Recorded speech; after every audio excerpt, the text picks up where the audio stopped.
김현우 소장님과 오늘 또 상남자들 또 진행하려고 자리를 또 마련을 했는데요. 자, 첫 번째 사연입니다. 닉네임 에그머니나님. 네. 에그네? 이거는 뭐 에그. 계란 같은 계란이랑? 건가? 계란과 돈 그리고 미. 나. 에그머니 미. 입니다. 네. 자, 만 30세 여자이시고 회사원이세요. 네. 소득이 거의 300만 원. 상여금 50%가 연 2회? 네. 그러니까 295만 원을 반으로 잘라서 1년에 2번 주니까 295만 원이 한 번 나오는. 그것까지 네네네. 합치면 소득이 좀 더 늘겠죠. 조금 더 느는 거예요. 네. 근데 월 160만 원 정도를 네. 저축을 하신다. 그러면은 뭐 아주 못하는 것도 아니지 않나요? 이 정도면? 그렇긴 한데 이분이 이제 집에서 사십니다. 부모님과. 한번 볼게요. 네. 26살 때부터 일을 시작했지만 그러니까 이제 한 4년, 뭐 5년 정도. 이분이 아마 쓰신 26은 우리 나이일 거예요. 근데 영업직으로 입사해서 노력만 하면 돈은 벌 수 있다고 착각하며 주변의 소비 패턴을 따라 욜로 인생을 살아왔습니다. 이게 그러니까 영업직이셨다는 것 자체가 사실 이게 틀린 얘기는 아니죠. 영업은 사실 노력을 많이 하면 그만큼 매출이 늘어나니까. 그렇죠. 그런데 저게 노력을 하면 돈을 벌 수 있다. 라기보다는 노력을 해야 돈을 벌 수 있다. 노력을 거죠. 해야. 네, 그 영업직은 노력 안 하면 사실 그렇죠. 못 벌잖아요. 영업직은 뭐 제로일 수도 있고 많이 벌 수도 있고 맞아요. 하니까 주변은 소비를 좀 하는 그런 데였나 봐요. 영업을 하다 보니까. 아무래도. 그래서 욜로로 살았다. 경험하고 싶은 걸 다 하고 살자는 좌우명으로. 그래서 유럽 여행, 제주 한 달 살이 등을 하면서 하고 싶은 거 다 해보고 살았습니다. 축하드립니다. 네. 작년에는 이제 내일을 하겠다며 퇴사하고 남은 돈으로 스마트 스토어를 했지만 6개월 만에 순이익이 없어가지고 포기를 하고 이직을 선택했습니다. 근데 이게 많은 분들이 이렇게 하는데 네. 사실 내일을 하겠다라는 거는 나쁜 건 아닌데 그렇죠. 왜 퇴사하고 하냐 이거지. 그러니까 본인 일을 하고 부업으로 해야지만 사실은 좀 장기적으로 버틸 수도 있거든요. 투자도 그래요. 네. 뭐 부동산 공부해서 부동산 투자하시겠다는 분들이나 네. 뭐 주식 투자하시겠다는 분들도 겸해가지고 공부해서 투자를 하면 되는 건데 기본은 내가 소득이잖아요. 그러니까 저도 부동산 투자를 하긴 했지만 부동산 투자를 하면서 회사를 7년을 다녔습니다. 아, 7년이나요? 네, 저는 만 7년. 겹치는 기간이 와. 만 7년을 일을 했고 그때도 뭐 진짜 미친 듯이 일을 하면서 추가로 더 했기 때문에 이제 잠을 못 자고 막 몸이 망가지고 했었던 건데 그만두고 하는 거는 사실은 좋은 방법은 아니에요. 그렇죠. 그런데 그만둬야 되겠다라고 딱 결심을 하신 계기는 네. 부동산 투자가 안정적으로 딱 올라와서 그렇죠. 인 건가요? 네, 그러니까 여기도 지금 보면 6개월 만에 순이익이 없을 수도 있죠. 근데 7개월 차부터 순이익이 나올 수도 있는 거고 뭐 그렇죠. 12개월 돼야 나올 수도 있는 건데 맞습니다.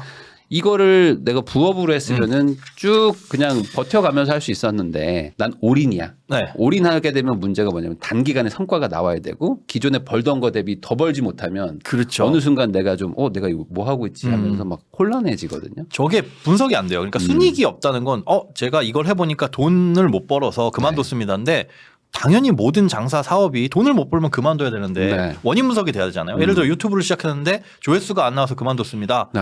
그렇지 그만두는 이유는 조회수가 안 나와서겠죠. 그렇죠. 아니면 정말 나는 이제 힘들어서 둘 중 하나인데 왜 안 나왔는지 사업이 왜 안 나왔는지에 대한 뭐 분석이나 이럴 걸 할 수 있을 만한 사실 시간이 네. 6개월 만에 판단하기도 짧은 거죠. 그런데 맞아요. 그만둘 수밖에 없는 게 말씀하신 것처럼 뭐 뒷배가 없으니까 네이버 뭐 스마트 스토어도 하고 뭐 네이버 블로그도 하고 막 하시는데 저는 전업으로는 안 하셨으면 좋겠고 네. 좀 가능하면 부업으로 좀 하셔가지고 부업으로 최소한 그 본업의 한 40~50% 예. 정도까지는 버는 것까지는 그냥 두 개를 죽어라고 해야 된다. 거기에서 병행을 해가지고 부업이잖아요 어디까지나. 네. 그럼 그걸 하다가 이게 내 주업을 앞지를 정도로 탄탄하게 올라왔다 그러면 네. 그때 그만둬도 늦지 않는데 네. 그래서 퇴사는 근데 내가 선택하는 게 아니고요. 이 부업이 선택을 하게 해줍니다.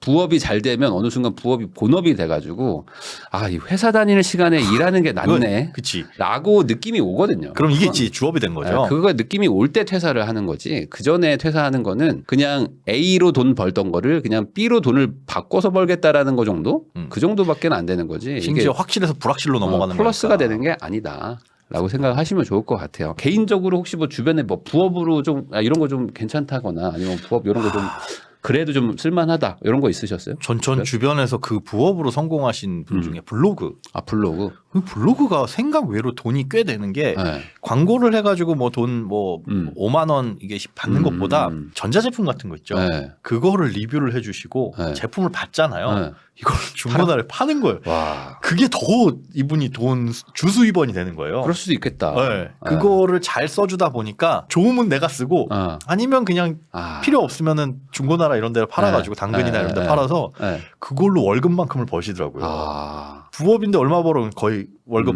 더블로 번다. 아. 월급 이만큼 그거 이만큼. 근데 저도 요게 느껴지는 게 블로그가 저도 옛날에 좀 블로그를 좀 해보니까 네. 훨씬 편합니다. 유튜브에 비하면. 그래요? 네. 왜냐면 유튜브는 영상을 만들어야 되니까 네. 기본적으로 한 10배의 노력이 들어가는 것 같아요. 같은 뭔가를 해도. 아 블로그가 더 쉬워. 저는 왜냐하면 노트북 리뷰를 한다고 해도 네. 블로그는 사진 몇 장 찍고 그냥 글로 다 때울 수 있거든요. 웬만해서는.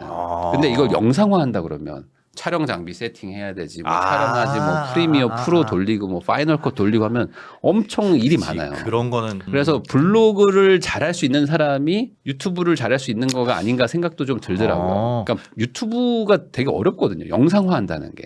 예. 그래서 기본적으로 저는 블로그를 하는 거 전 좋은 것 같아요. 그죠. 그래서 여쭤봤어요. 그럼 블로그를 처음에 시작하는 사람들은 어떻게 접근을 해야 되냐? 그러니까 자기가 잘 아는 거를 네. 몇 가지 올리래요.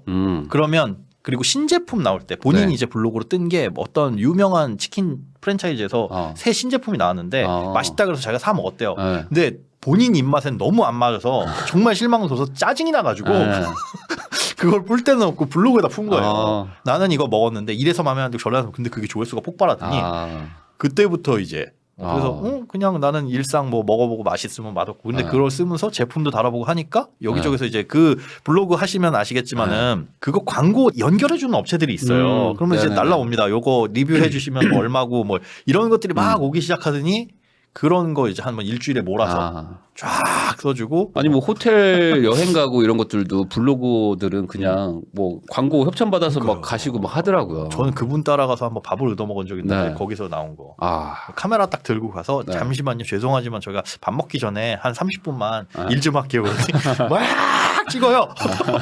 그리고 그 다음부터 이제 밥을 즐기더라고요. 그러니까 그런 거는 본업을 하면서도 충분히 할 수 있다. 네, 이런 맞습니다. 거죠. 네. 꼭 전업으로 하지는 않으시는 게 좋을 것 같다. 네.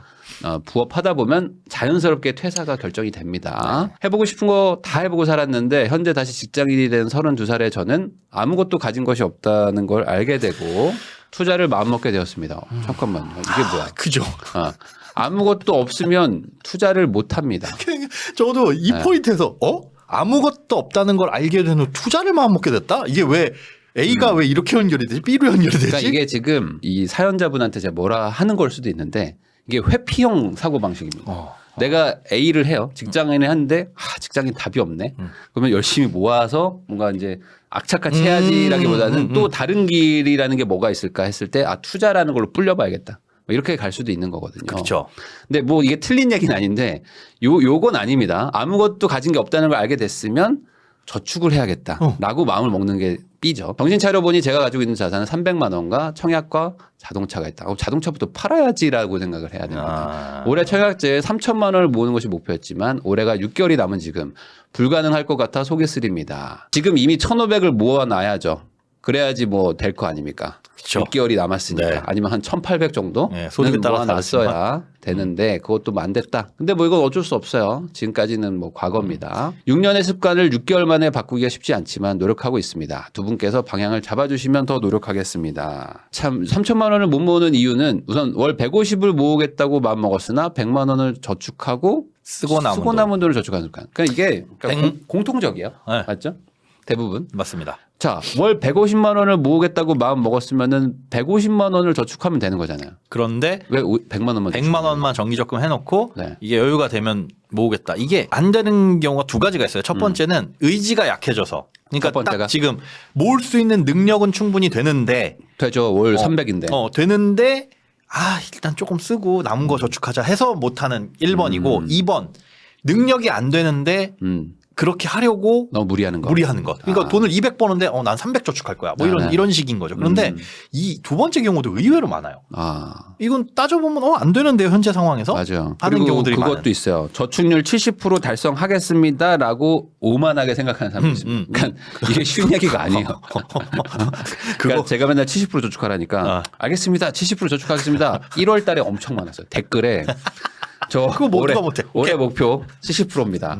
아니요, 저 80% 갑니다. 근데 안 돼. 이게 슬슬 한 4월 정도 되면은 쉽지 않고요. 5, 6월쯤 되면은 이제 여행 막 이런 거 가고 이제 하면서 쉽지 흔들린다. 않습니다, 이게. 저렇게 쓰고 남은 돈 모으게 되거나 의지가 자꾸 흔들린다. 네. 그분들의 공통점이 뭐냐면 돈을 모아야 되겠다. 돈이 필요한 목표나 목적이 뚜렷하지가 않아요. 뚜렷하지 않아서. 네. 그러니까 왜 3천인가? 네. 3천 모아서 그럼 뭐 할 거예요? 그럼 네. 그거 있으면 좋을 것 같아. 그걸로 투자해 보게요. 그럼 네. 그거 좋아요. 투자라는 게 나쁜 건 아닌데 어떤 투자를 구체적으로 어떻게 할 것이냐. 예를 들어 그렇죠. 부동산 투자면 3천을 가지고 할 수 있는 물건들을 정리를 해보고 공부하고 있어야지. 맞아요. 네. 해보니까 3천을 시드머니로 여기까지는 투자가 가능할 것 같네요. 그래서 네. 제가 투자하려고 하는 대상들은 이런 물건들을 하고 있습니다라는 최소한 투자에 대한 구체적인 거라도 나와야 되는데 네. 그냥 있으면 일단 시드머니 있으니까 투자의 폭이 넓어지지 않을까? 달라질 건 하나도 없습니다. 300 갖고 있는 거나 3천 갖고 있는 거나. 맞아요. 네. 네, 저는 여기서 이런 생각이 드는데 그 주식 투자를 해서 1억을 만드는 방법이 뭐냐라고 물어볼 때 네. 2억을 투자한다. 이게 있잖아요. 아주 쉽죠. 그러니까 2억을 투자하면은 금방 1억이 된다는 거잖아요. 네. 근데 이게 뭐 웃기려고 하는 소리지만 반대로 얘기하면은 저는 월 150만 원을 모으는 방법은 월 200을 저축하는 거예요. 그러니까 미리 더 저축을 해야죠. 아하. 이거는 지금 여유 생기면은 더 저축한다는 건 말이 안 되는 거고 네.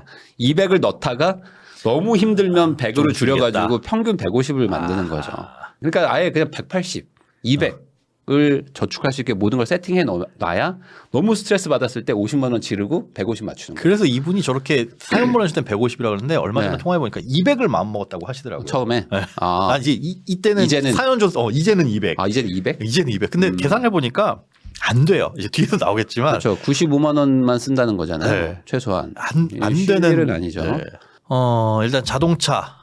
저게 일 때문에 어쩔 수 없이 사신 거예요. 처음에 영업할 때. 영업을 해야 되니까. 네. 근데 50만 원 정도면 얼마짜리? 차가 보통 봤을 때 60개월 하나요? 준중형 차였어요. 그러니까 그 아반떼급. 아반떼 정도? 그 아반떼급 정도 차였고 부모님이 사주시고 부모님한테 대신 이제 상환을 하는. 그래서 이거는 이제 사고. 6월에 끝나셨대요. 네네네. 6월에 다행이네요. 끝나셨고 네. 대신에 이제 50만 원 내든 거에서 30으로 줄여서 하숙비 같이 부모님께 얹혀 사는데 부모님 집 안에서도 좀 약간 독특하시더라고요. 너는 너 나는 나 경제적으로는 네. 그래서 샴푸 뭐 네. 이런 것들도 필요하면 개인이 사다 써야 되고 그래요? 그러면은 따로 사는 거 대비 장점은 없어요. 뭐 그냥 행복한 거. 엄마 아빠 매일 봐서. 주거비도 내시네 30만 원. 네 맞습니다. 거기다가 지금 생필품비도 내시고 제가 봤을 땐 따로 살아야 되는 게 맞지 않나? 보증금 없이 그냥 무보증금 30만 원 그리고 아. 익숙한 사람들과 고시원보단 낫다. 그쵸. 그래도 그쵸. 고시원보다는 좀 주거 여건이 좋으니까. 네. 선물 좋아하게 하는 소비 습관. 요게 왜 생겼을까? 이 영업이어서 생겼을까? 저것들도 사실은 그런 것 같아요. 지금 쓰는 돈이 네. 선물을 좋아하는 이유를 가만히 생각해 보면 선물해 보시면 네. 기분 좋잖아요. 줄 때. 줄 때 기분 좋죠. 네, 받는 사람이 되게 즐거워하고 이런 모습 보면 되게 즐거운데 그 선물이라는 건 네. 내가 그 정도를 줘도 내가 어떤 계획에 아무런 지장이 없을 정도의 여유를 줘야 되는 그렇죠, 거지. 그렇죠. 예를 들어 나는 집도 없는데 차를 한 대 사주거나 이거는 선물이 아니잖아요. 아무리 상대방이 기뻐해도. 그렇죠. 근데 그런 선물들을 소소하게 갉아먹으면서 뭐 평상시에 기프티콘도 주고 뭐 누가 뭐 수고했어 그러면 뭐 케이크도 보내주고 막 이런 것들을 네. 가만히 생각해 보면 그 상대방의 기쁨을 이렇게 보는 것도 있지만 저건 말 그대로 습관. 네. 한두 번 보내다 보면 네. 편리해져서 습관과 그다음에 그 돈을 모아가지고 목돈이 되면 뭘 하겠다라는 목표의 부재. 네. 아까 말씀드린 거나 비슷한 이유 같아요. 저런 선물도 예산을 정해놓고 얼마를 줘야겠다라는 네. 목표와 예산과 계획을 세워놓고 그 안에서만 새로 습관을 들여야죠. 저는 조금 더 매운맛으로요. 네. 선물이라는 거에 예산을 잡는 것 자체가 말이 안 된다. 엄마 생신. 그런 것도 안 된다. 어머요? 네.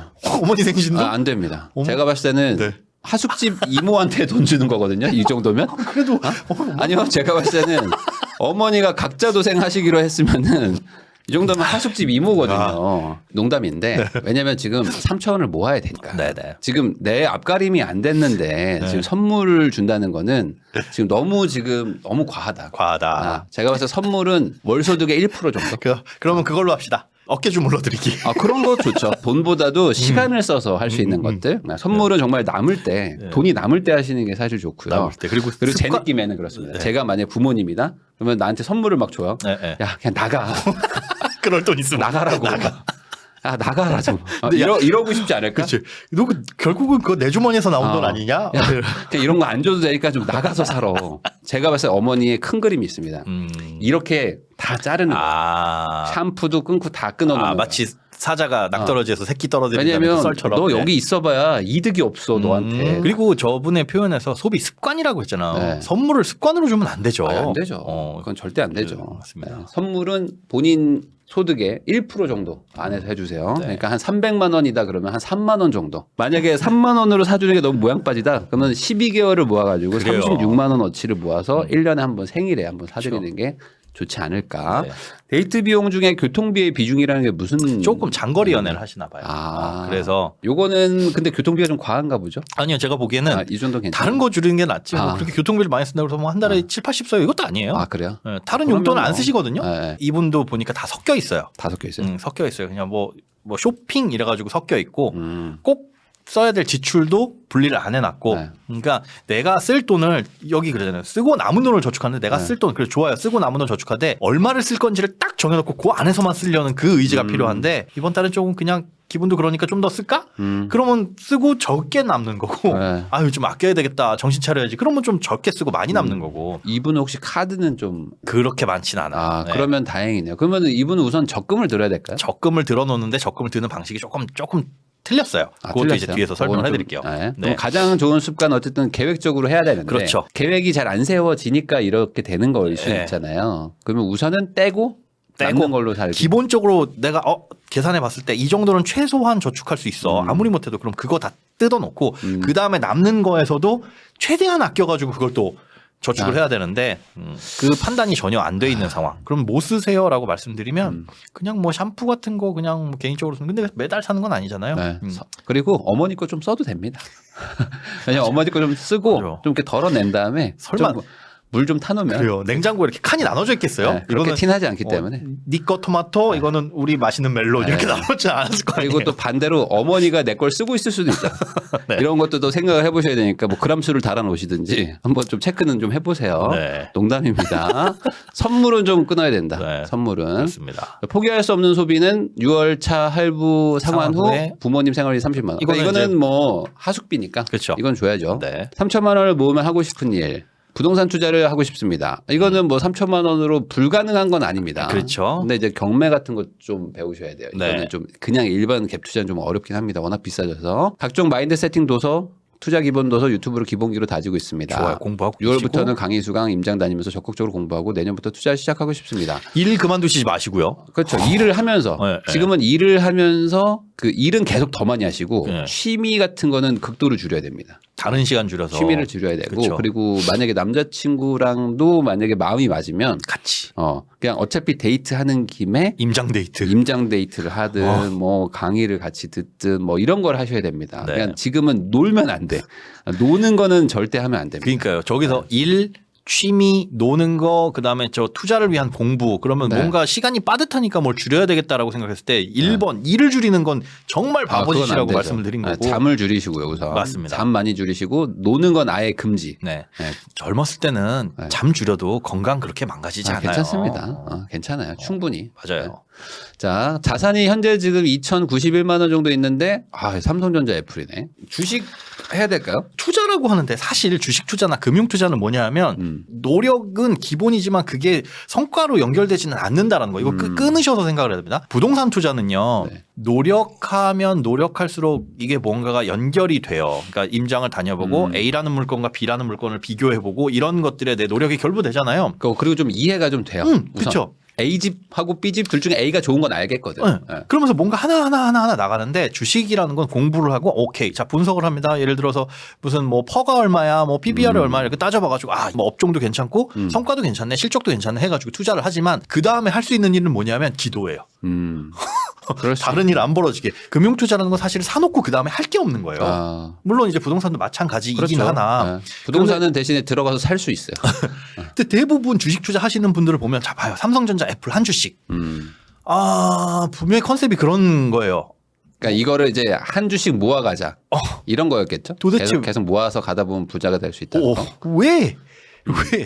근데 요걸로 버는 돈이 1년에 10% 벌어서 31만 원을 벌더라도 사실 저축을 한 달에 2만 원 하는 거나 마찬가지거든요. 맞아요. 2만 5천 원 하는 거라서 사실 뭐 모르겠어요. 뭐 이게 다 이견은 있지만 금융자산 투자라는 거는 정말 잘해서 팍팍팍 불려나가든지 네. 아니면 규모가 좀 어느 정도 있어야 되는데 너무 작은 돈으로 지금 하시려는 분들은 괜히 여기에서 신경 쓰이거든요. 그쵸. 이럴 바에는 그냥 이런 거 하지 마시고 그냥 저축을 좀 더 하든지 그 신경 쓰는 시간 제가 봤을 때 하루에 무조건 1시간 이상 씁니다. 그거 차라리 쿠팡 배달하는 게 나아요. 목돈을 마련하려면 주식이나 코인이나 투자형 자산이 아니라 적금, 무조건 저축, 확정적으로 내가 요때까지 돈을 얼마를 확실하게 모을 수 있다라는 걸로 시작을 하고 그 다음에 소비하고 나서 아낀 돈 있죠. 네. 예를 들어 난 차 2천만 원짜리 살 거야 라고 해서 돈을 모았어요. 차는 사야 되는 상황이라서. 근데 막상 딱 그 시기에 가니까 굳이 내가 신차를 살 필요는 없네. 네. 한 1,500만 원짜리 중고차 사자 네. 하면 2천 쓰려고 모은 돈이 아껴졌잖아요. 네네. 아니면 이번 주에 치킨 먹을까 했는데 먹고 싶지만 참자 해가지고 3만 원 아낀 거 그거는 없는 돈 치고 투자를 해도 되지만 그게 아니라면 네. 적금으로 무조건. 저는 이런 투자를 해도 된다고 생각하는 사람 중에 하나긴 한데 근데 문제는 뭐냐면 마인드가 지금 전혀 이게 기본이 안 돼 있는 거죠. 예. 그러니까 사실 기초를 좀 다져놓고 뭔가 투자를 해야 되는데 저축이 안 되는 사람은 레벨 1도 안 되는 거거든요. 레벨 1은 맞춰놓고 그 다음에 전장에 나가서 멧돼지를 때려잡아야 되는데 지금 우선 장비도 없는데 나가는 거예요. 그냥 신발밖에 없어. 신발도 초심자 세트로 신발하고 티셔츠 하나 주거든요. 바지랑 반바지. 그 무기가 없어. 그래서 기본 무기 주지 않아요? 나무 막대기? 그런 거 이제 세 번 때리면 부러져. 세 번 때리면 부러지는 거 주는데 그거 들고 나가는 거거든요. 그러면 안 됩니다. 나가지 말고 우선 안에서 퀘스트 깨면서 맞습니다. 기본적인 그 기본 아이템 줄 때까지는 좀 안에서 좀 돌아야 돼요. 맞아요. 네, 그러니까 요거는 좀 나중에 하면 좋겠다. 처음에 이게 꿈은 다 있거든요. 그러니까 막 이렇게 불려가지고 하면 된다고 하는데 내가 중간에 막 못 버티기도 하고 멘탈이 나가가지고 그렇죠. 못 버티기도 하고 갑자기 돈이 필요하기도 하고 막 그러니까 정말 좀 이런 거는 좀 길게 보고 저축이 좀 될 때 하면 좋겠다. 1번이 저축이에요. 무조건 적금입니다. 적금 980만 원 정도 모아놓은 게. 네, 그리고 청약에 이제 637만 원. 네. 637? 왜 이렇게 7로 끝나네? 모르겠어요. 처음에는 한 10만 원 단위로 넣었다가. 넣는 게 좋은데 어쨌든 지금은 그렇게 넣고 계시겠죠. 그런 것 같아요. 네. 그래도 지금 거의 60개월 가까이 넣으신 거 아닐까요? 더 넣었던 것 같아요. 그러니까 처음엔 한 2만 원씩 넣었던 시절도 있고 네네. 한 5만 원씩 넣었을 때도 있고 그다음에 요즘에 최근에는 보니까 20만 원씩 넣으신다는 거 보니까 60개월 이상은 최소한. 좋습니다. 제가 봤을 때는 주식 코인은 한 3년 뒤에 하시고요. 우선은 지금 저축을 먼저 좀 하시는 게 네. 좋지 않을까. 저축 160만 원을 하는데 청약 10만 원, 유지 불가 판단. 이게 네. 뭐죠? 저게 뭐냐면 처음에 정기적금을 이게 계속 바뀌었어요. 정기적금 저 왼쪽 위에 있는 게 100만 원, 주택청약 10만 원 그리고 정기적금을 50 하려고 그러는데 계속 빵꾸가 나신다는 거예요. 그래서 저거는 유지를 못할 것 같아요. 깨고 네. 차량 할부가 끝나면 다시 정기적금 늘릴 거예요 하면서 고금리 적금 나왔어요. 30만 원짜리 3개. 그래서 막 이랬다 저랬다요. 정기적금을 우리가 가입을 하면 네. 대부분 정액적립식 적금을 가입합니다. 정액, 적립식. 예, 두 가지가 있어요. 정액적립식 적금이라는 게 있고 자유적립식 적금이라는 게 있어요. 네네. 자유적립식 적금은 말 그대로 매달 5일에 내기로 했지만 내가 뭐 여유가 되면 조금 빨리 낼 수도 있는 거고 여유가 안 되면 뭐 늦게 내도 되고 상관이 없어요. 그리고 만기만 채우면 그 만기에서 딱 이자 줍니다. 언제 그래요? 내는지 봐서. 네. 그럼 좋은 거 아니에요? 근데 이자가 낮죠. 이자가 아무 때나 내도 되는 거니까. 네. 정액적립식 적금은 뭐냐면 정해진 그 날짜에 정해진 금액이 딱 네. 들어와야 돼요. 네. 근데 그런 걸 가입해 놓고 만약 그 날짜를 지키지 못했다. 이분이 네. 그렇거든요. 돈이 없으면 못 낸대요. 못 내죠. 못 내다가 돈이 있는 달은 또 적금을 붓고 그러니까 160을 마음먹었지만 160이 될 때도 있고 190이 될 때도 있고 그러는 거예요. 제 날짜에 이자가 안 들어가서 나중에 낸 건 연체입니다. 네. 연체가 되면 그 연체 기한만큼 12달로 나눠가지고 만기가 늘어나요. 만기를 못 채우면 이자를 그만큼 못 받죠. 그렇죠. 그러니까 정기적금의 의미가 없어지는 거예요. 그 이자 높다고 해가지고 가입해놓고 약속을 못 지키면 그러니까 정액 적립지적금은 하늘이 쪼개져도 그 날짜에 혹은 선납할 수 있을 정도 여유가 있으시면 가입을 해놔야 되는데 이율 높네? 이율 높은 건 그만큼 제약이 있으니까. 그러니까 못 지키면 어차피 의미가 없는 거니까. 맞아요. 그런데 이분 보니까 못 지킬 거 봤다가 이율 높은 거 나왔네. 그래서 30만 원짜리 3개 또 가입하고 그걸 지키면 좋은데 지킬 수가 없다면은 그냥 딱 지킬 수 있는 거 정도만 가입을 해놓고 나머지는 다른 방식으로 모으는 게. 근데 저는 그냥 정기적금 150 딱 그냥 박아놓고 시작했으면 좋겠는데 좋은데 어렵겠죠? 숫자가 안 맞아요. 안 맞아요. 이분이 160을 저축하고 싶다고 했어요. 네. 그런데 돈 쓰는 걸 보면 네. 차량 할부 끝났잖아요. 끝났습니다. 네. 이것저것 다 합치면은 115만 원 정도. 네. 거기에 경조사 10만 원, 20만 원이 들어간대요. 10만 원, 20만 원. 네. 이것도 좀 뭐 결혼 많은 거 아닌가요? 들쑥날쑥해요. 뭐 20만 친구들. 원? 20만 원. 그러니까 한 달에 뭐 친한 친구들 결혼을 많이 하면 요즘에 또 5만 원 내고 요즘 어떻게 그렇잖아요. 시세가 어떻게 됩니까? 10만 원. 10만 원. 친하면. 그리고 안 기본. 친하면 5만 원 주되 안 가는 걸로. 안 가고 5만 원. 네, 왜냐면 가면 적자니까. 괜히 네. 돈 번다고 해가지고 뭐 친구들 생일에 네. 뭐 좀 한다고 30만 원씩 내고 그거 아니에요. 맞아. 그거 허영이고 네, 사치입니다. 그 정도는 안 됩니다. 네. 근데 제가 저 노란색 표현 쇼핑. 쇼핑을 쇼핑 10만 원이면 뭐 많은 건 아니지 않나요? 근데 저 쇼핑이 뭐냐라는 거예요. 네. 우리말로 하자면 저거 그냥 물건 구매? 물건 구매 10만 원. 뭘 사는 거야? 쇼핑 없어요. 근데 뭐 의류비나 뭐 이런 거를 포함한 그러니까요. 거 아닐까요? 그게 뭉뚱그려져 있어요. 근데 10만 원이면 근데 30대 초반인데. 나쁘진 않은데 왜 저축이 깨지나를 봤더니 네. 저게 저금액이 아니라는 거예요. 지출이. 식비와 간식이 다른 건 뭐죠? 이게? 식비는 무조건 먹어야 되는 아침, 점심, 저녁 이거는 우리가 인간이 살면서 이거는 이제 그냥 생존을 위한 거. 그렇죠. 간식은 뭐 커피 한 잔 한다거나 그러면은 이 숫자만 봤을 때는 나빠 보이지 않거든요. 나빠 보이지 않아요. 나빠 보이진 않는데 저 나빠 보이지 않는 거 외에 지출이 있으니까 저축이 자꾸 깨지는 겁니다. 중요한 건 뭐냐? 비정기 지출. 그러니까 내가 알게 모르게 매달 쓰는 건 아닌데 유류비 뭐 이렇게 통신비처럼 뭐 생활비처럼 매달 드리는 건 아닌데 꼭 들어가야 될 돈들 그게 얼마나 될지를 파악을 해봤어요. 그랬더니 그게 한 달 평균 한 30만 원입니다. 30만 원 정도가 추가로 더 들어가요. 더 들어가요. 그러니까 뭔가 취미 생활 비용으로 얼마를 잡아놓고 그 안에서 쓰는 건 괜찮은데 이게 보면 A도 쓰고 B도 쓰고 C도 쓰니까 B, C를 쓸 거면 A를 안 써야지. 이재용 부회장만 그렇게 쓸 수 있는 거예요, 여러분. 유튜브 구독하는데 4만 원, 아이클라우드. 그 아이클라우드가 왜 필요하죠? 전 모르겠어요. 그걸 많이 하신대요. 태블릿을 뭐 이렇게 쓰시는데 그게 일적으로인지 뭔지는 모르겠으나 그것 때문에 통신비도 많이 나오신다고 하거든요. 제가 봤을 때는 이게 지금 애플의 노예가 되신 것 같아요. 지금 보니까 아이클라우드 있으면 좋죠. 저도 옛날에 써봤지만 없다고 사는데 아무 문제 없다. 그냥 약간 귀찮을 뿐이다. 네. 근데 그렇게 귀찮은 시간은 15분 정도 아낄 수 있거든요. 하루에. 하루에 15분 아껴가지고 뭐 어떤 유의미한 걸 하지 않는다. 워렌 버핏이면 15분 아끼는 게 유의미할 거예요. 유의미하지 않단 말이죠. 대부분. 그러니까 편리한 걸 찾으려고 하면 안 돼. 그러니까 저축할 때는 무조건 불편해야 됩니다. 기부 굿네이버스 3만 원. 저거는 이분도 고민 중이래요. 할지 말지. 자, 여러분 이거 좋은 일 하는 거는 맞습니다만 네. 그렇게 생각해요. 저는 그 좋은 일을 하는 방법도 여러 가지다. 네. 저는 사실 그랬거든요. 코로나 전까지는 저도 딱히 돈을 들여서 좋은 일 하는 것들이 없어서 그냥 사회에 할 수 있는 일 뭔가 그래서 매달 꼬박꼬박 헌혈하자. 그래서 꼬박꼬박 헌혈해가지고 지금은 은장. 근데 코로나 이후에는 못 하고 있긴 합니다. 그리고 그 이후에 건강도 별로 안 좋아져서 살이 쪄가지고 고지혈 있고 막 이래서 안 받아주더라고.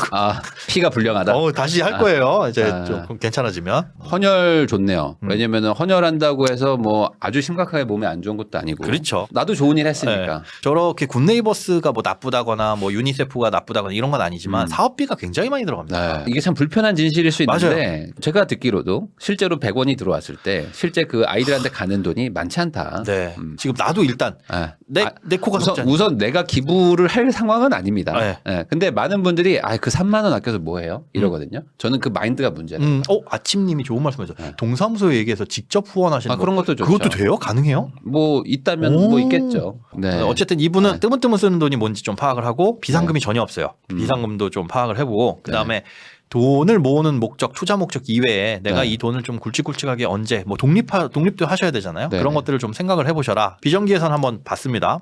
여러분들도 한번 종이에다가 그냥 펼쳐놓고 써보세요. 물론 이제 넉넉하게 잡았어요. 생신 명절. 그렇죠. 보험료 85만 원이나요? 어리시니까. 와. 자동차 보험료가 85만 원인데 이거 본인이 내신대요. 그럼 이 정도면은 뭐 무슨 뭐 렌트 장기 렌트 이런 걸로 빠져야 되는 거 아니에요? 너무 센 거 아니에요? 그런데 이분은 지금 차를 안 쓰시거든요. 아 그럼 빨리 팔아야죠. 근데 동생이 뜨문뜨문 쓰고 있고 이걸 아니, 또 팔면 언젠가 필요하면 또 사야 되니까 아닙니다. 유지만 하고 있는 상태예요. 아닙니다. 동생한테 팔든가. 차라리 동생한테 팔든지 이 85만 원으로 택시를 타고 다니세요. 자, 그럼- 차값이 감가상각되는 게 얼마인데. 맞아요. 지금 네. 당장에 쓰는 돈 요즘은 또 중고차도 시세 잘 받아요. 네. 차가 잘 안 나와가지고 파는 게 좋겠습니다.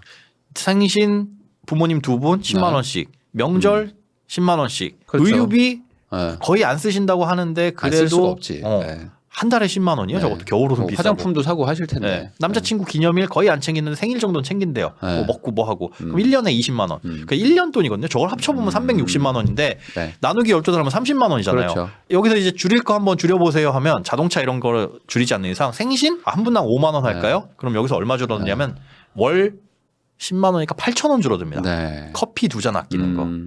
그러니까 이거는 거의 세금 같은 돈이라서 네. 거의 못 줄여요. 자동차 저런 굵직한 거 아니면. 그러니까 자동차가 필요해요라고 말하는 사람들 치고 네.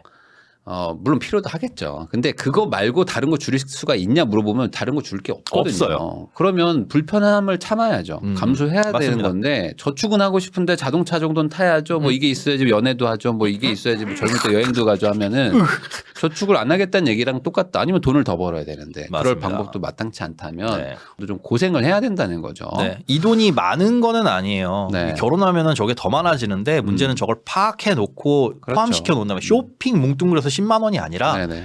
매달 내가 평균적으로 요 돈이 들어가겠다. 그럼 그게 지출인 거고 네. 그걸 뺀 나머지를 저축할 수 있는 겁니다. 그래서 이분은 일단 이렇게 해서 135로 쓰는 거 연습. 네. 그게 1번. 한 석 달 정도 이렇게 살아보고 아 괜찮네. 조금 줄여볼 만하다. 트레이닝이 되면 거기서 이제 줄여나가고 네. 저축은 무조건 150으로 픽스 네. 묶어놓고 픽스.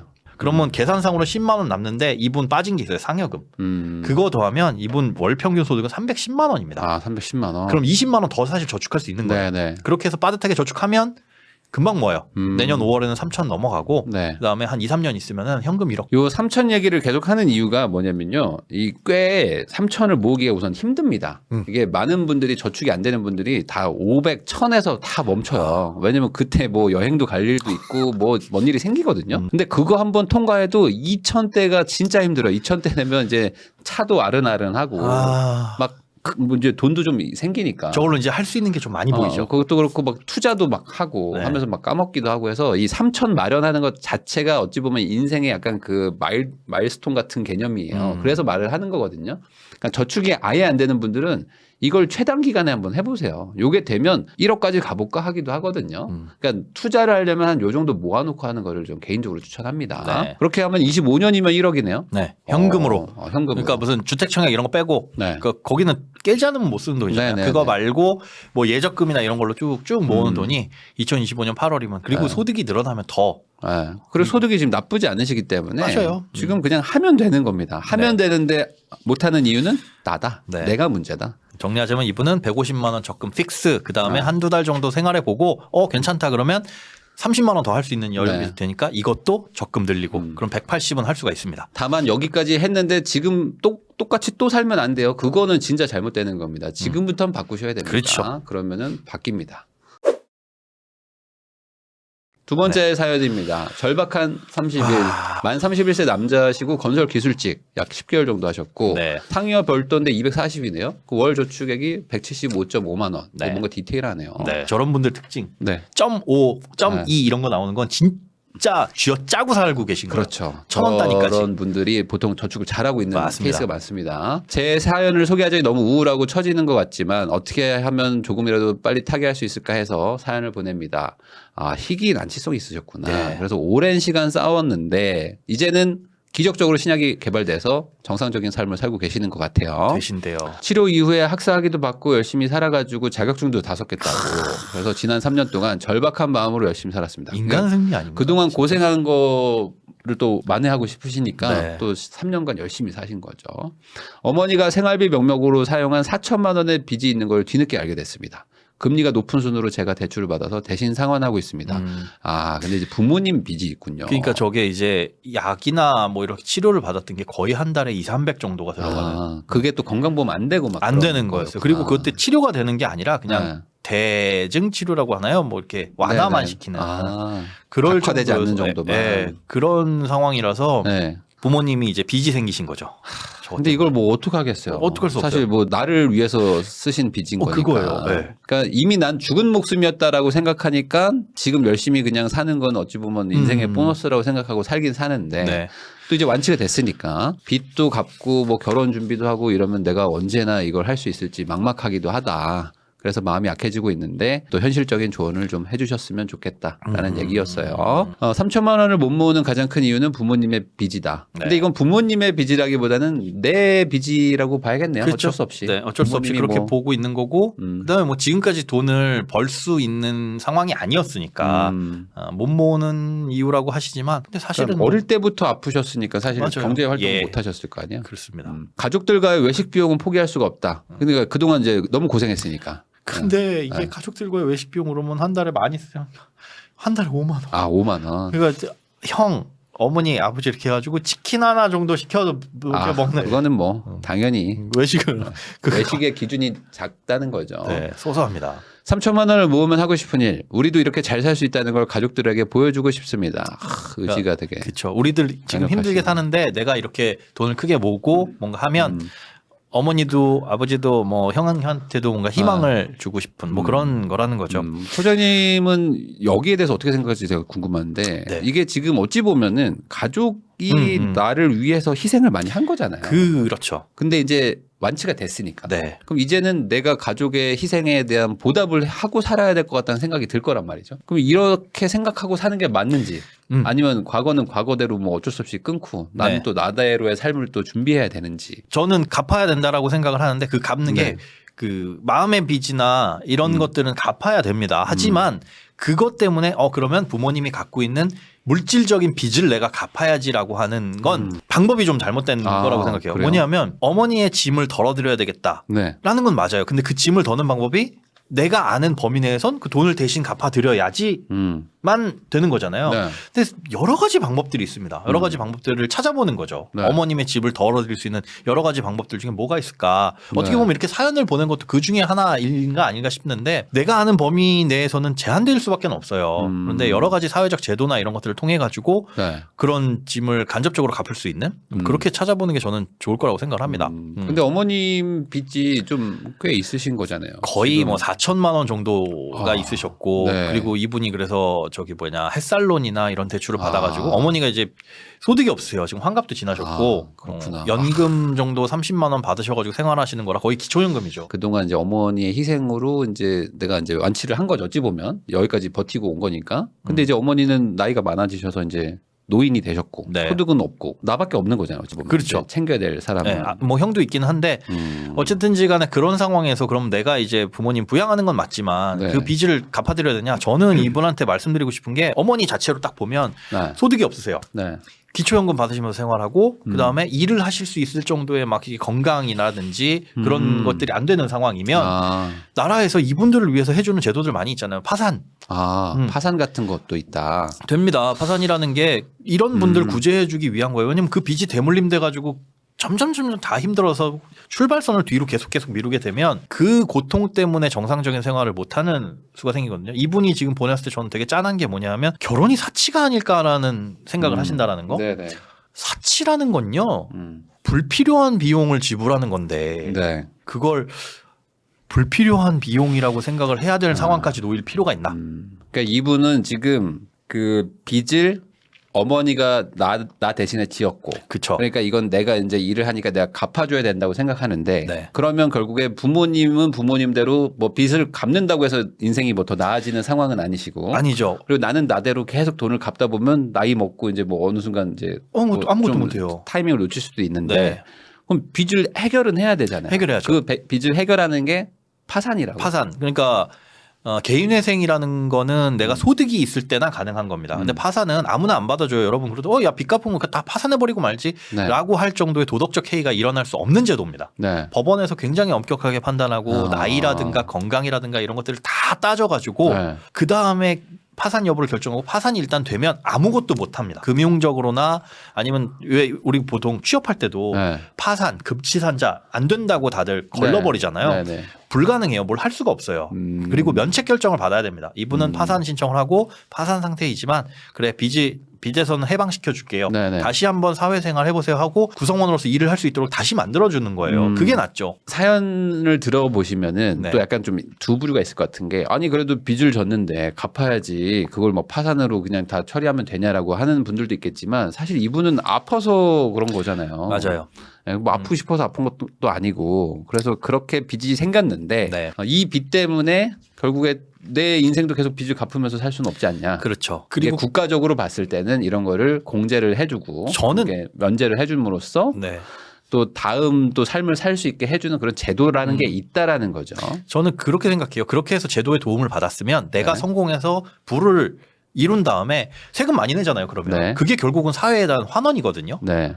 그렇게 하시는 게 맞지 않나. 회생은 다시 이제 사회로 복귀하라는 개념의 약간 회생인가요? 그렇죠. 돈이 있으면 소득이 있으면 그 돈을 갚아라. 좀 갚으면서 조금 일부 탕감. 그렇습니다. 그러면 갚으면서 파산은 상담이고. 아예 다. 아예 그냥 이분은 그러니까 아예. 굉장히 까다롭죠. 법원에서 봤을 때 이분은 갚을 수가 없다. 그러면 지금 60세인 할머니가 갚을 방법이 없으니까 그렇죠. 아들 보고 갚으라고 하진 않나요? 많습니다. 이건 빚은 개인이에요. 아. 이게 나중에 상속되게 되면 돌아가시거나 해서 상속되게 되면 네. 그거에 대해서 재산과 빚을 어떻게 할 것이냐는 이제 상속받는 네. 사람이 선택을 할 수는 있는데 네. 물려받으면 내가 갚아야 되는 거고 저는 물려받지 않겠습니다. 상속 포기를 하게 되면 그 네. 빚은 거기서 끝나는 겁니다. 빚을 좀 정리를 하고 본인의 인생을 사시고 어머님은 또 파산을 한다는 것 자체가 부모님을 파산하라고 하는 게 좀 어감이 이상하긴 한데 맞습니다. 결국에 뭐 빚을 지금 갚을 능력이 없으시니까. 네. 그리고 뭐 상속 포기를 말씀하시는데 그런 부모님이 생애 앞으로 남은 생을 그 빚에서 사셔야 돼요. 계속. 지금 네. 소득이 기초연금 받으실 정도이신데 30만 원 받아가지고 그거 빚 갚고 또 어디선가 무슨 소일거리라도 해가지고 빚 갚고 네. 그러면 너무 그런 것도 힘들지 너무 않으실까. 힘들다. 그러면은 그렇습니다. 법원에서 알아서 적절하게 판단해주기 때문에 굉장히 까다롭게 네, 판단합니다. 파산이 되지 않을 가능성도 있다. 그럴 수도 있죠. 그러니까 한번 신청해볼 필요는 있다. 네. 지금처럼 이렇게 빚이 많고 하시면. 네, 그럴 때 이제 그 신용회복위원회에다 전화하세요.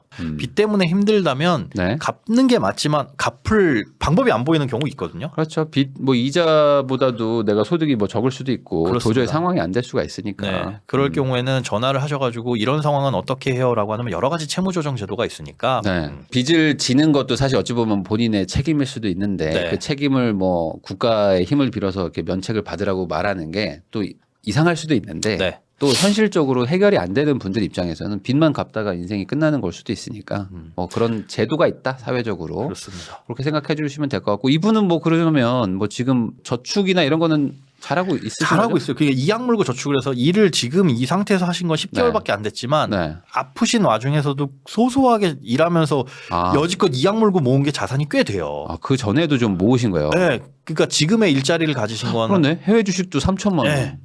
네. 어렸을 많이 있으시네. 때부터 꾸준하게 그런 소소하게 모은 거를 해외 주식, 뭐 미국 주식이나 중국 주식 이런 거에 모아놓고 장기 투자하시려는 생각들도 있었고 그렇게 해서 경험도 많으시고 그리고 뭐 연금저축 이렇게 내일 채용 공제 청년희망 네. 적금만 다 이런 하고 거 다 계신데 해야죠. 근데 사실 뭐 자산이 6,300이지만 보증금 2,700은 빚입니다. 이것도 빚이에요. 전세자금 대출 받은 거예요. 거의 대부분이. 네네네. 그래서 그거 저거 빼고 나면 요거 순자산은 퉁 쳐지면 네. 사실상 순자산은 많진 3천이다. 네. 그러니까 기존에 모은 게 뭐 대박이 나가지고 한 거라기보다 사실은 들어갈 때 지금 안 들어가 있는 따져보면 3천에서 다시 시작해야 되는 거죠. 네. 그런 그렇죠. 근데 상황입니다. 그렇게 해서 돈을 모아야지 지금 뭐 본인의 인생을 살 수도 있으니까 네. 줄일 거는 없어 보이네요. 뭐 딱히. 저는 저거 연금저축 연금저축 33만 원. 제발 저거 세액공제로 저거 400만 원 풀로 채운 거거든요. 그러네요. 좀 하지 마세요. 요거 하지 마세요. 특히나 사회초년생이면서 뭐 소득이 얼마 안 되시는 분들은 연금저축 네. 효율이 높지가 않습니다. 저거 네. 누가 누가 해야 되냐면 돈 벌고 남어 생활비 쓰고 남는데 저축을 하려고 보니까 세금도 많이 내네. 연말정산하니까 매번 토하네. 이거 저거 떼고 나도 내가 다른 거 투자할 돈, 쓸 돈 저축해서 충분히 남는 분들이 그 다음에 하는 대충 연봉 얼마 정도? 8천은 넘어야? 실수령 8천? 실수령 8천이면 한 연봉 1억 정도 조금 1억 넘어가는 분들 정도 돼야 세율 곱하면 그나마 조금이라도 아주 할만해요. 그러면 그분들 보면 야 평상시에 저축도 이만큼 하면서 그거 없어도 될 돈으로 노후 준비를 이렇게 한다고? 뭐 그 부럽네. 정도면 나쁘지 않다 정도. 네. 그러니까 연봉 1억 넘어가기 전에는 굳이 그 세금 절세에 대해서 너무 고민할 필요는 없다. 맞아요. 100을 내면 100을 주는 게 아니라 100을 내면 15를 줘요. 그렇죠. 그럼 이걸 묶어가지고 55세로 확 돌리면 25살짜리가 30년 후에 쓸 돈을 지금 묶어놓는 게 말이 되냐고요. 근데 이제 그렇게 표현하잖아요. 연 15% 수익률 나는 게 어딨냐. 없죠. 그러면 5만 원씩만 하세요. 그리고 중소기업 취업하신 분들은 중소기업 소득세 면제 90%까지 가능합니다. 이거 모르시는 분들 많으신데 그래요? 5년 동안 소득세 90% 깎아주거든요. 그럼 연금저축이 의미가 없네. 의미 없어요. 소득 돌려받을 소득이 없으니까. 네. 중소기업 다니신 분들은 그거 반드시 신청하시고 청년 희망적금은 무조건 나이 되면 조건 되면 하시는 거고. 그러니까 세금을 깎아준다는 거는 제가 봤을 때 좀 별로고요. 네. 그다음에 뭐 이자를 많이 주는 거 이런 건 괜찮은 것 같아요. 제가 봐도. 네. 뭐 여긴 뭐 건드릴 게 없을 것 같고요. 지출은 저거 봐요. 1,000원 단위까지 저렇게 쓰시는 그러니까요. 분들은 평상시에 이분은 뭐 가계부나 이런 걸 다 하신 감히 거니까. 건들 게 없어요. 연금저축만 정리하면 되겠다. 네. 만약에 지금 했던 거를 깨게 되면 작년에 세액공제 받으신 거 이거 토해내야 되거든요. 네. 그런데 올해 납입한 건 아직 연말정산 안 받으셨잖아요. 네네. 이거 그냥 전액 인출하면 다 비과세입니다. 그 이자 붙었다면 거기에 대해서는 16.5% 올해 거는 네, 올해 납입한 거. 그럼 1월부터 7월이니까 한 6개월 오. 넣었을 텐데 200 좀 넘죠. 뭐 그거 다 빼도 된다. 네. 그럼 비상금 일단 생기고요. 네. 그다음에 정말 정하고 싶으면 5만 원 이하로 찔끔 또 5만 원 이하 늘 거면 안 하고 안 하는데 왜 그런 거 있잖아요. 김현우가 못 하겠어. 나 이거 하고 싶은데 나중에 가서 에이, 김현우가 못 하겠어. 연금주가 안 보였네. 5만 원씩 넣으면은 뭐 11,000원 주겠네요. 네, 1년에 네.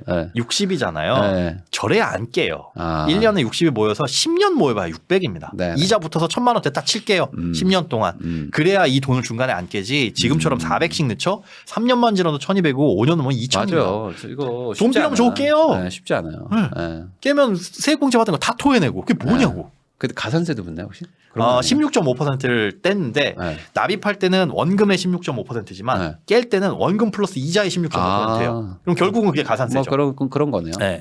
그러니까 안 좋습니다. 네. 중소기업 소득세 감면이라는 게 있다고 하니까 요거 조금 한번 해당된다면 생각해 신청 보시는 거 좋을 것 같아요. 바로 하시고. 그다음에 저축 투자 비중을 조정한다? 해외 주식에 80만 원 들어가요. 해외 주식. 이분이 왜 그러냐고 여쭤봤더니 아무래도 희귀 난수성 질환을 얻으셨다 보니까 먼 미래에 어떻게 될지 모른다라는 그런 불안감. 그런데 예전에 중국 주식을 투자해서 수익을 많이 본 경험이 있으시대요. 소액이었지만. 네. 그래서 투자라는 건 꼭 해야 되는구나라는 마인드 때문에 묻어놓는데 국내 주식보단 해외, 미국 뭐 이렇게 생각을 하시는 거라서. 그래서 비상금과 뭐 대출 상환위에서 유동성 자금도 좀 마련하고 네. 그러면은 한 2년 채 안 돼가지고 1억을 모을 수 있다. 이 상태로 가면. 네. 대신 이제 이거의 전제 조건은 빚을 좀 면책을 그렇죠. 받아야 된다. 네.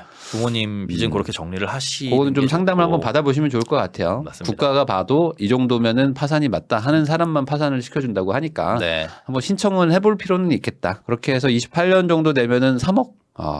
그래요. 훌륭하죠. 네. 이분이 그랬어요.